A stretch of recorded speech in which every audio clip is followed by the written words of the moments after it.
of a well.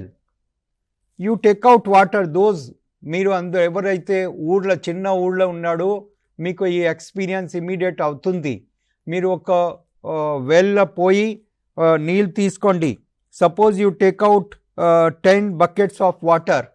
Next day again 12 buckets will be filled up. అవును కదా? Yes? Lakshmi Amma, correct? Yes. So water will come up more. What you have taken out, more it will, the nature will fill it. And if you do not share, if you do not give, it will start spoiling. It will start foul smelling, bad smelling. It will not be good for drinking. So please give up this habit. We want to make this world a happy place for everyone. When everyone is happy, we will feel their happiness.